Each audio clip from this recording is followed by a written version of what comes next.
thinking about what to talk about this morning, and two things hit me. One was in Cape Town, when I was there recently. There's always a scramble by the Satsangis out of Johannesburg to get to listen to initiation. Those who have been initiated, they always beg and plead, can't we attend the initiation? Well, you know, the Master has given me instructions that I should select only a few people at a time to attend the initiations, not big crowds. So I thought of an idea of trying to go over this initiation in public, leaving out, of course, the points I cannot, and it has two aspects. Those who are initiated, just to remind you of your vows, and those who aren't initiated is to perhaps give them a little spur on to make them realize the importance of initiation and what it entails. Initiation is absolutely essential to make any spiritual progress within at all. You cannot go up to the inner regions, the higher regions, unless you have been initiated. What does initiation mean? It means to tie your soul back to the Lord, to connect you to the sound current. Without this connection by the Master, a perfect living Master, you just cannot make your way back. This is the law. So what I did, I took some extracts from the initiation notes, and I thought I'd go over these with you this morning. A reminder, as I said, of our vows we have taken at initiation. Often Satsangi said to me, I don't remember taking vows at initiation. Vows you take. You don't put your hand on a holy book or say, I, so-and-so, take a vow to do this. It is an inner vow between yourself and your Master, soul to soul. As the Master so beautifully explained what is initiation, it is the soul of the Master touching the soul of the initiate to be. Isn't that a wonderful thing? That forever and ever, and I mean forever and ever, I can now say these words, not like these fairy stories I used to read my children and say, and I lived happily forever and ever. And this is the case. You first have to get over the unhappiness to find happiness. Initiation can only be given by a perfect living Master, meaning a Master who himself is one with God, like Kabir, that it describes so beautifully. He is the ruler of every region. He is the Lord himself. He is in the flesh as well. I mean, what more can you say about a perfect person? It is the Word made flesh. So this is the Master. You know, we are often deceived or eluded by the word mukti. Mukti means liberation. Liberation means that you get above your mind, you untie the knot of the mind and the soul, and this separation of the mind and the soul, which is called self-realization, is mukti, is freedom, not anything else. The first thing that you must remember about initiation, you will never find the words that are given to you at initiation in any holy book or anywhere else. It can only be given to you by a perfect Master, the initiation. The words that are given to you to use for your meditation and the methods that are given to you are handed down from Master to disciple, have been handed down from Master to disciple since the beginning of time. Now, we people who have studied a little bit of truth in the past, and we understand about the spoken word, we know that word has a tremendous power. I hate you, or I love you. They have tremendous power, even by us, poor mortals. But imagine when you are given certain words that have been handed down from master to master, master to disciple, since the beginning of time, and imbued with that power.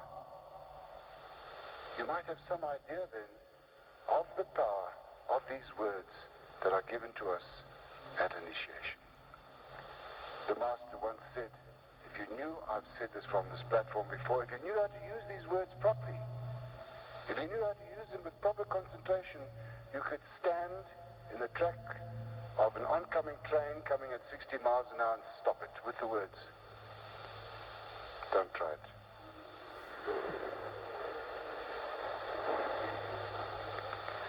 And the other thing, the other day I was at a restaurant and I wasn't eating meat. It was a vegetarian restaurant.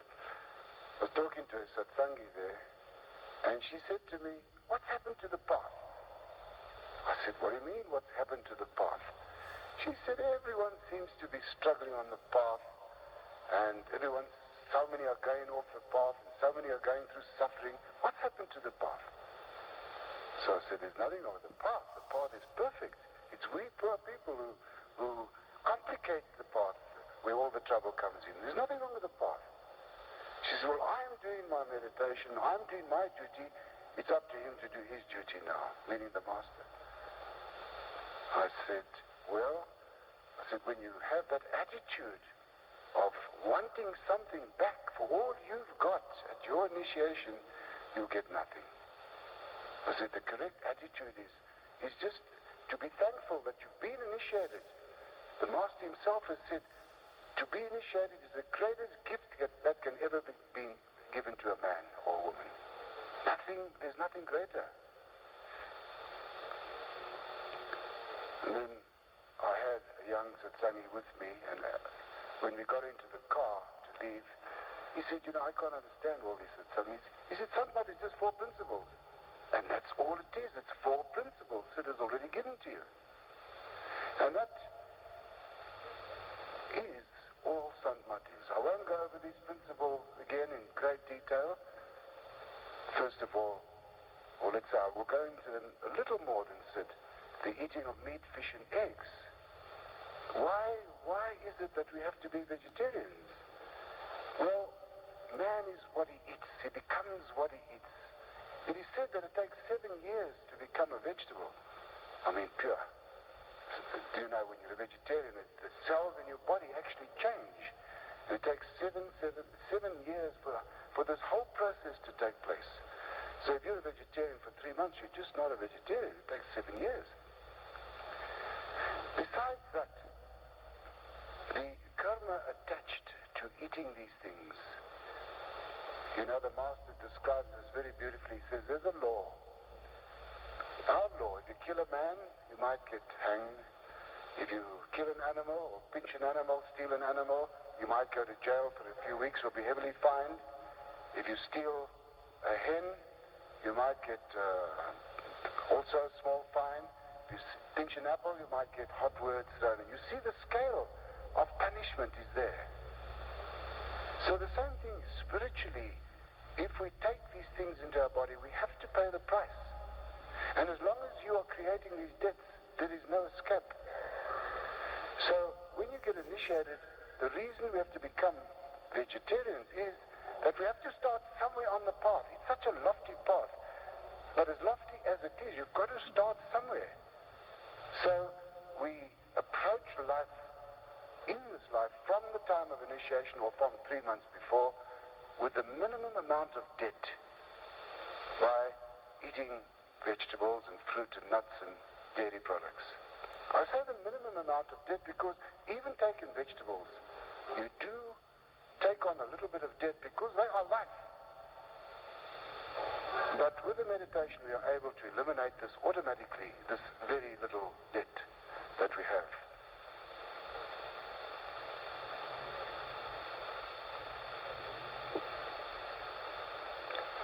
Now, at the time of initiation, the Master gives you these 5 words. These 5 words are very significant in our meditation. You see, there are these 5 vast regions within us. These regions are so vast and so universe here is just like a little hair floating in the sea. They're so vast and they're so immense. Imagine these tremendous regions. I mean, go up in a spaceship and look down at this earth. It looks like a little ball. But on this earth are teeming millions and millions of souls. Human souls, animal souls, bird souls, reptiles. Can you imagine how many souls habitate this little planet?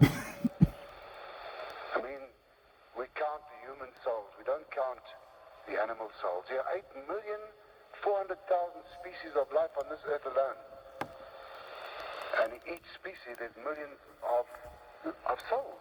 So, I mean, you can't just start to imagine how many souls habitate this little universe, this speck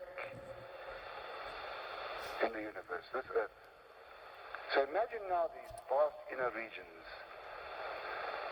I once read a book by Dr. Johnson, which has never been published, and I don't believe it ever will be published. It was in manuscript form.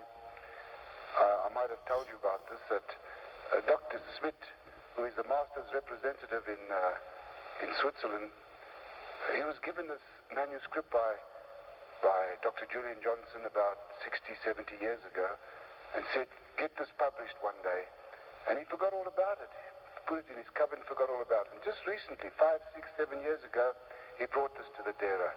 And the master said, do you think we should publish this? He knew already that he wasn't going to, but he wanted my opinion for what it was worth. And I read this thing, well, it's impossible to publish this manuscript. It would confuse people. But the one thing he did say in there, he tried to measure distance in these higher regions. He called a measure of distance by some name, let's call it Sid, for a better word. And he said, there are millions and millions of our miles in one Sid. Millions and millions of our miles in one Sid. And these universes have millions and millions of Sids. So he said you can't imagine what distances and space, if you want to try and imagine that these places have time and space, which they haven't. So these are all habitated by souls as well in various stages of spiritual development. And at the head of each one of these regions, there is a power or a ruler. As Sid said, that each one of these powers really is a reflection of the master on the earth at present.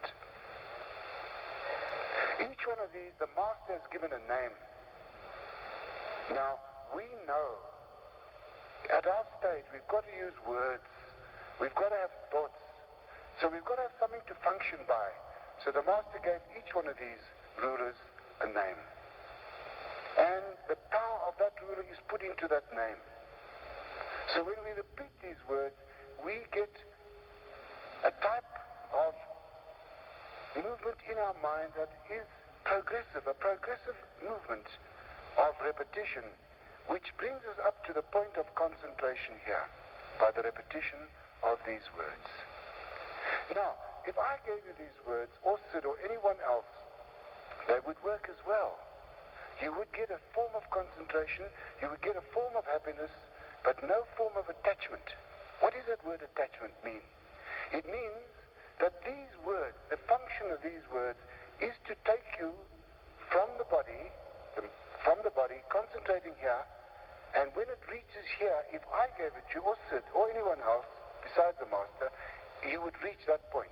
You would be able to open your third eye, but you would not be able to go any further.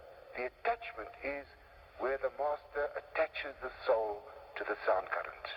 And it is the sound current that takes you to the higher regions in the company of the master.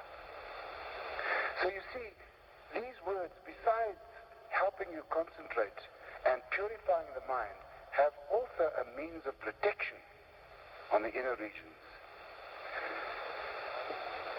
If you go within, or when you go within, it's not always milk and honey. We have to contend with the negative force on the inner regions. Even Christ, when he meditated on the mount, was tempted by the devil himself. If you read the Aquarian Gospel of Jesus Christ, I haven't read it for 20 years, but I do remember some extracts. And there you will see what Christ went through in his meditations and what he had to experience. Bits of snakes and spiders and ghouls and all sorts of things. This we all might have to go through, depending on what protection or what the Master wants us to see. I'll tell you a little story about a very advanced satsangiya at the Dera. She used to go to the higher regions, and one day she decided to go and have a look at one of these hells. Now the hells and the heavens that are spoken about in the Bible are only in the astral regions, even before you reach the first region, the 1,000-petal lotus. So she decided to go and have a look at the hells, and she got into this hell, and she was so terrified of what she saw there that she completely forgot to repeat the words to protect herself, to get out of this hell. And there she was stuck for a while. And in a desperation, she called for the Master, and she screamed and called for the Master. And the Master, of course, couldn't go down to her, because if he did this, he would liberate all those people in hell. And this is not the law. He can't do these things. So he managed to get his voice to her, and he said, "Hang on to my voice." And he pulled her out of this hell in that manner. So you see, the reason we are told to repeat these words every moment of the day, if you leave the repetition of these words only for the 2.5 hours of your meditation, then you will forget them in any stressed moment when you have to meditate. If you go within and suddenly there is a terrifying thing within you, you will forget these words because they are not imprinted on your subconscious mind. The Master uses very beautifully the word automatic. They must become automatic. One morning, many years ago, I was living in Killarney. It's a very posh suburb. Sid lives there. And I had a neighbor who was a satsangi. He's now on his way to Sachkhand. He's left his body, in other words, he's dead. And he came running into my flat one morning, he said, and he was white. He said, "Sam," he said, "I've had the most terrible experience in my meditation." And he said, "I completely forgot the words." So I said, "Well, what happened to you? What did you see?" So he said, "Well, I was meditating, and all of a sudden 2 enormous beings came to me, and they had terrible shaped heads, something like vultures. And they took me by the arms, and they dragged me to a big boulder. And there was another creature, twice as terrifying as them, and looked to be the ruler of these people. And as they dragged me to them, I completely forgot the words. I didn't know what to do. I was terrified," he said. And he said, suddenly, I started to remember the Master. He said, "I remembered the Master." At least he remembered the Master. He said, "I started to scream and scream for the Master. And with the screaming for the Master and calling his name, I woke up, or I came to." So I said, he said, "Now what could these things have been? These terrifying things." So strangely enough, I had just been reading a book from Life magazine on all the comparative religions. And so I opened it up on one of the Hindu religions, and I said, "Is that the God you saw?" And it was one of the lower gods, with the body of a human being and the head of a vulture, something like this. One of those gods that the Hindus talk about. They have so many thousands of these gods. And this manifested and gave him this terrific fright. Probably one of his past associations in one of his lives. Anyhow, I said, "Charles, my advice to you is to get your Simran so strongly in your mind that if you do have these experiences, it'll just go on automatically. And you will be taken out of this situation in your meditation." It does happen to us. But don't be upset by this. It's a very rare occurrence. Mostly meditation is very, very beautiful. You see, the idea of these bad things coming out is just like going to a psychiatrist and talking about yourself and relieving yourself of all the things that make you tense and tight. And so the same thing happens in your meditation. As you repeat these words, you're emptying your subconscious mind. You've got to get rid of all this filth, the attachments of your previous lives. They sometimes appear appear in these ugly forms, your desires, your attachments, and then sometimes the negative power appears in that form to distract you. It can even appear in the form of your master to distract you. So therefore we have these words to test all the time so that we can see what is spiritual and what is our imagination or a projection of our imagination.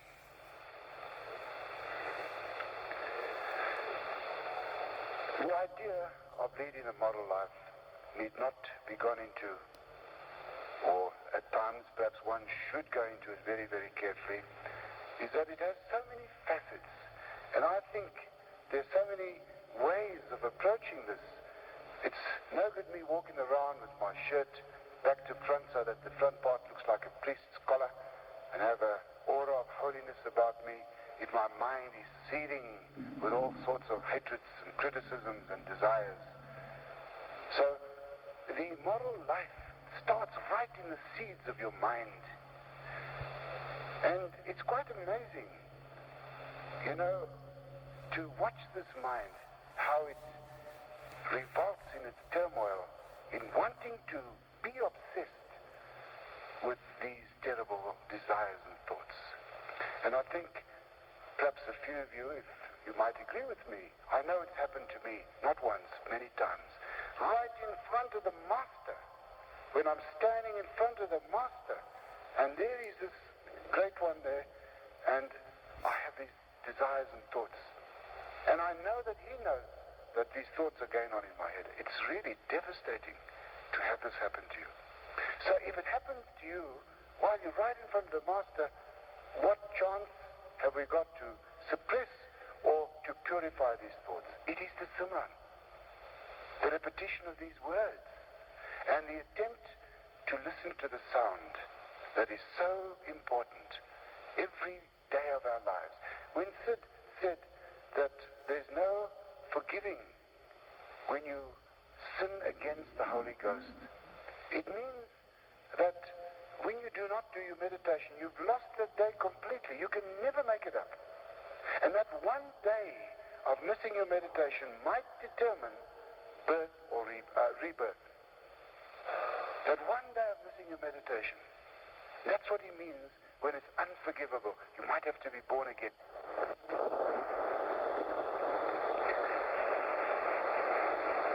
You see, the body is in two parts. From the eyes downwards, we function as human beings.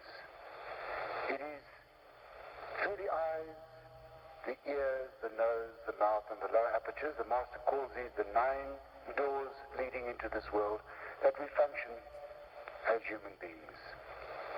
Now, we are scattered into this world completely all the time. I mean, if you try and analyze yourself all day long, a housewife cooking, a typist typing, a bookkeeper doing her books, completely going and being absorbed into the world.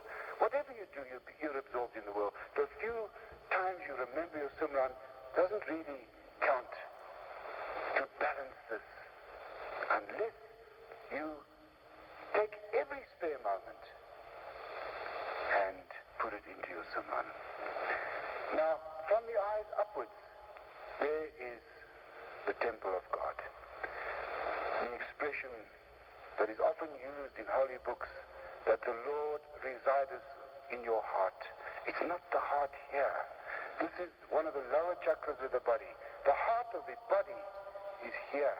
The heart of the soul is here. The heart of the mind is here. It is here that the soul and mind are knotted together. It is from here that the mind and the soul goes into the world. Now, meditation, the method that is given to us by the Master, is to withdraw these currents from the extremities and gather it at this point so that you will see the light and you will hear the sound. Once you reach this point through Simran, you will see the light and you'll hear the sound. Now, when one sits in meditation, it is called dying daily. Now, death is a painful business, Master tells us. And therefore, in the beginning, meditation can be a little painful. You must have heart about this. When you start to concentrate and repeat these words at this point, the soul and the mind starts to withdraw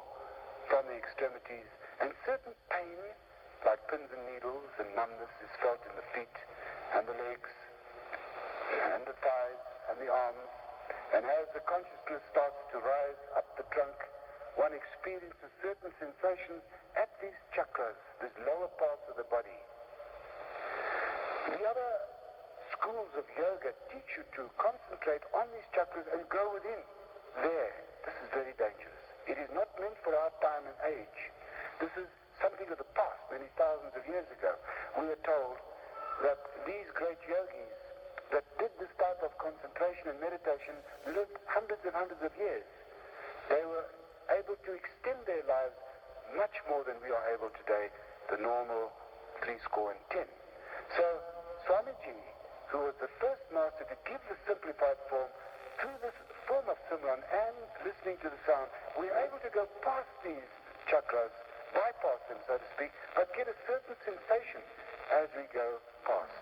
I remember once someone sitting in this audience said to me, strangely enough, I had experienced the very same thing, similar time.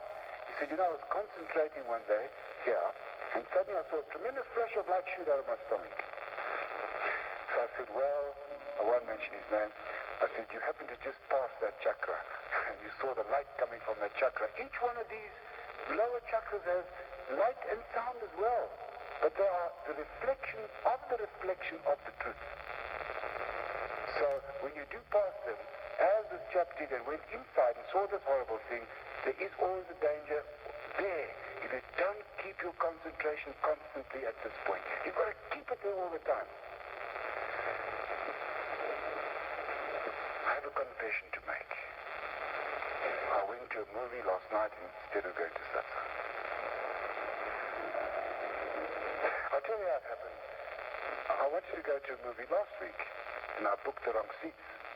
So, being half Jewish, half Scotch, and half Irish and Italian, I thought, I'm not going to waste these tickets at £5.60. So I went last night, you see, and I saw a picture about a loony bin. It was something about a cuckoo and all sorts of things, you see. So, well, I'll tell you, the picture lasted nearly 3 hours. And I never took my eyes off that screen for 1 second. I'm using this as a means of giving you a direction how we should meditate.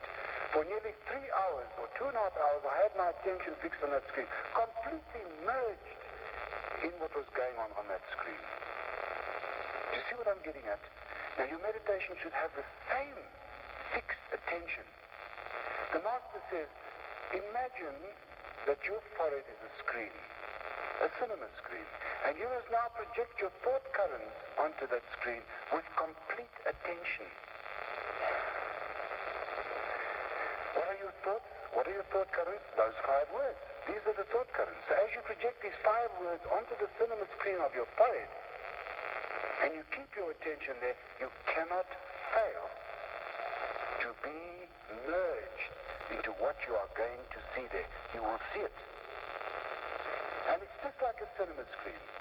When you start to project your thought currents there, then this process of withdrawal starts to take place. And after a while, you start getting a slight tugging feeling at the forehead.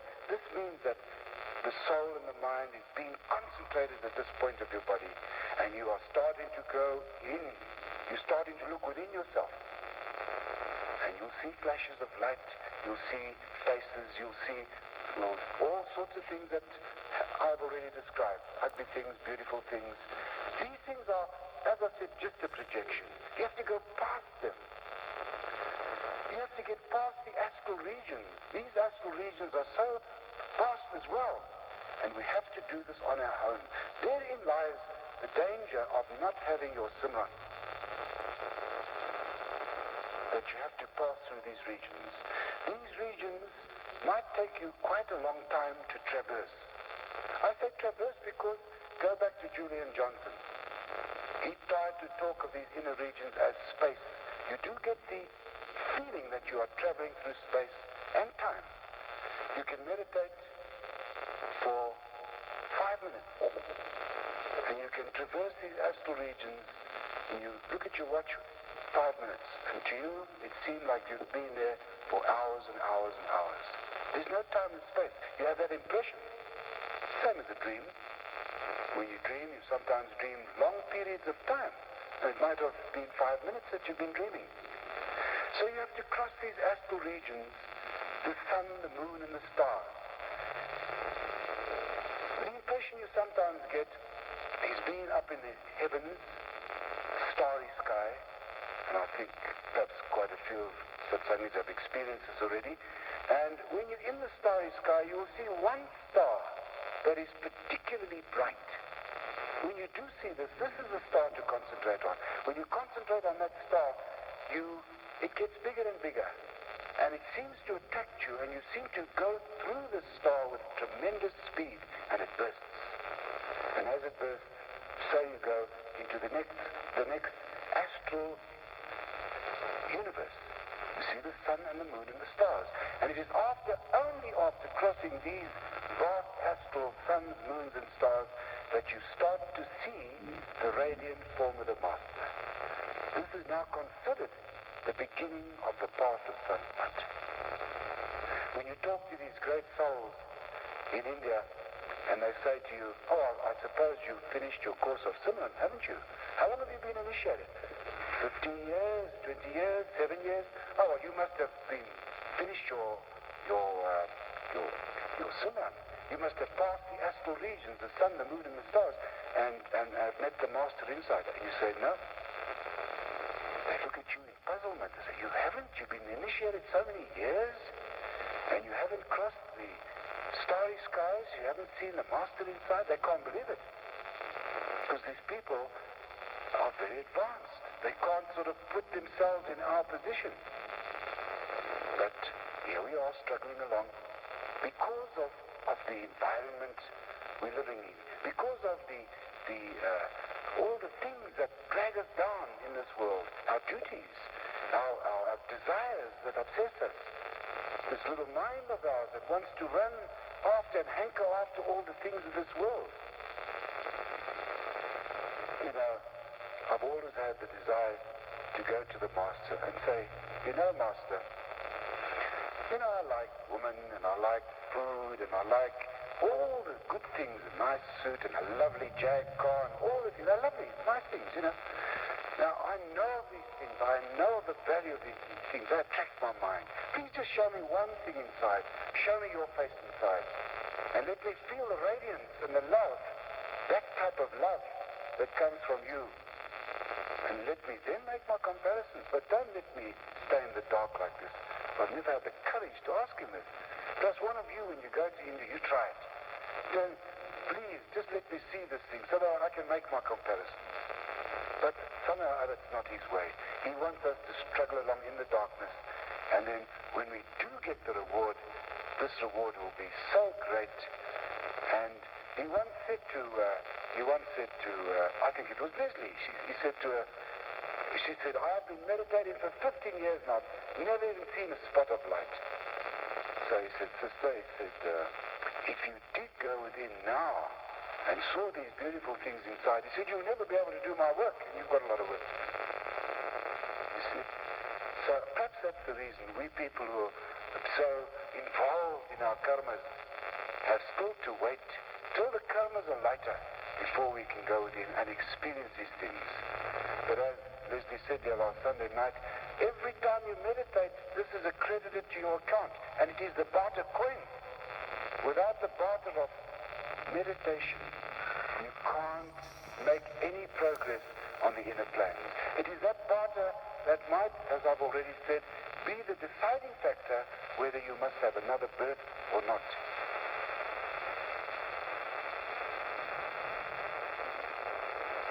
Now, a little bit about the Shabbat. You see, when you've reached this point in your meditation, and you see the beautiful form of the Master, at that stage, you will be hearing the sound of a bell. Now, the Master says, no physical sound can describe the sound. It is impossible, the Shabbat. It's impossible. He said, it is indescribable. It's an experience. I mean, even the little sound one does hear is quite an experience. I was hearing some sound not necessary to talk about it. I can't anyhow. But I was hearing some sound just recently after many years. And at the same time, my ears got blocked. So I went to an ENT, a specialist, to have a look at my ears. And he had a look into my ears, and he found I had a hair in my one eardrum.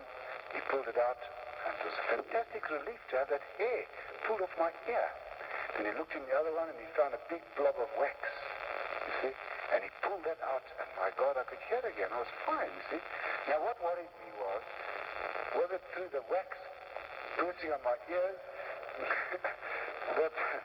that I was hearing the sound, or was it the real McCoy? See, at this stage, one doesn't know quite. So after a few days, I found out, thank God, it wasn't the wax, you see. So, the master was whispering in my ear, you see, and I call it just a light whisper. But back to this part, when you start seeing the form of the master, the sound of the bell starts to attract you. When you first hear the sound, you sometimes hear it in a distance, you sometimes hear it in your ear. Now, the sound is not in your ear, it's here. Because the reason you hear it here is because you're so used to using these organs, you think the sound is in your ear. And lots of satsangis make this mistake. When they are doing the simran and they're concentrating here, and they have to shift their position, place their hands in position, and listen to the sound, they bring the attention to the ear, and they lose the sound. You've got to keep your attention here all the time, otherwise you will lose that sound. But when you are in that stage, when you see the form of the master, then that sound comes from here. And it is that sound that draws the soul up to the first region. That is the attachment that I spoke about, that is now above Simran. Those wonderful souls at the Dera, that's what they do. They don't do Simran, they just sit in the bhajan position and merge in the sound of the bell, go to that region. When you're in that region, you can enjoy all the wonders of this region. Then the master's now in your company, and he says, brother, it's enough. You've seen enough now. He said, listen for the other sound. Then you start listening, and sure enough, there's another sound. It's probably the sound of a drum, or thunder, something like that. And you listen to that sound. You know, that sound of a drum and thunder is from the second region. And it is that sound that takes you to that region. It's like a fish swimming upstream. That sound is the sound of Om. The yogis that had reached that region through their meditation came down to their disciples and they said, you know, there is that fantastic sound and that is God. That is Brahm. Merge in Om, merge in Brahm, and you have Mukti. It's not true. There's still other regions above it. And they started to try and explain to their disciples what the sound sounded like. And then they used this word, Om. Om. Even that sounds quite good. It does. You see, now when they got in chorus with this, I've experienced this quite a few times in India. You get a few thousand people chanting Om. It has a reverberation and a quality that tries to draw you up. You feel elated. So imagine then the real sound taking you to that region in the company of your master. And so each region has its own sound, one merging in the other, until eventually the master takes you to the fifth stage. And there, as Kabir said, or as this person said to Kabir, I didn't know that you were ruler of the first, or the second, or the third, and the fourth, and that you were Satpurush himself. He said, well, if I told you this, you wouldn't believe me anyhow. Now I'm showing you. And this is when the master shows his disciple the different rulers, the different regions, and that he is Satpurush himself. There are still three other regions above this, Alak, Agam, and Radhaswami. The master's duty is to take you to Sachkhand, the fifth stage. Thereafter, the power of the master in that region speeds the soul up to the higher regions, Alak, Agam, and Radhaswami. This is, in plain, simple language, you people who have not been initiated, the experience of initiation. So The rest of it, when the Master grants you this initiation, it's going to be given to you. The secrets that can only be handed down from Master to disciple. My job is a postman. I'm a representative. At the initiation, all I do is go through this with you, give you the words, show you how to sit, how to cross your legs, how to place your hands on your legs, how to sit in the position to listen to the sound. And the Master connects your soul to his soul and to the Shabbat.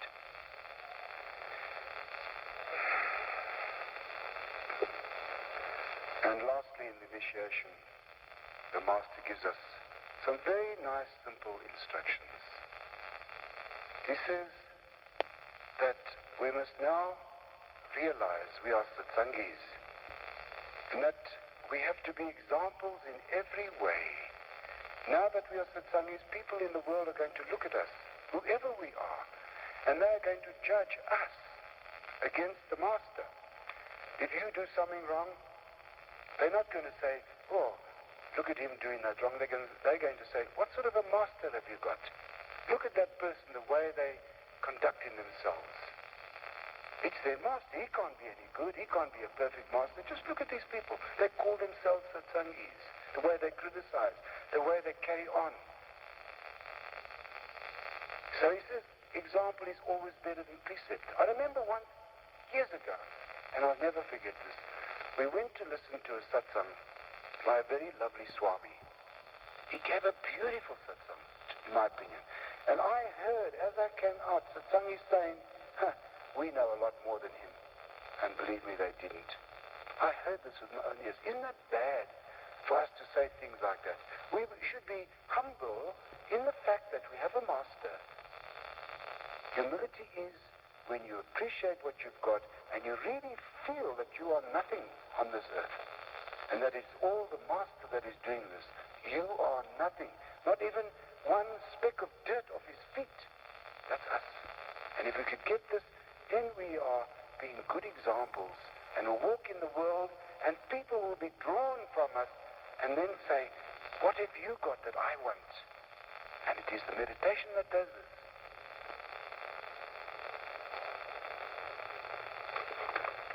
And finally, this is the last sentence in the initiation notes, which I'd like to read to you.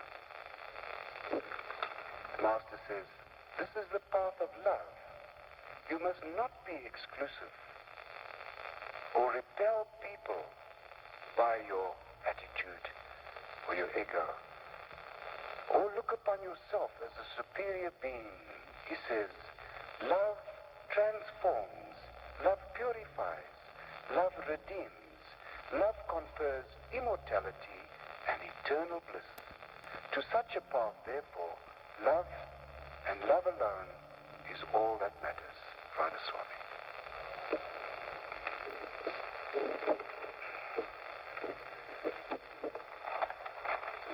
Excuse me 1 minute. I'm sorry, Sid. Those people going to London, unfortunately, if you'd excuse me this morning, if there are any queries about Santmat, would you talk to Sid? I've now got to go to another meeting, a committee meeting at 11:30. It's something to do with the yoga teachers, and I have commitments there. So anything that you wish to talk about on the path, please sit next to me. And then also, those of you who are going to London shortly, if you go upstairs into my office, on the desk, there are a batch of newsletters from London that I've had radioed, and it is your program for London, the Master's program in London. Just go and help yourself to one. Okay, there are a few people here, I think, that would want one of these. Thank you very much, Radha Swami. Right, Sid, should I close it? No, thank you on Sid's behalf and my behalf, and of course, our beloved Master. And we're now going to serve you a nice hot cup of tea, Radha Swami.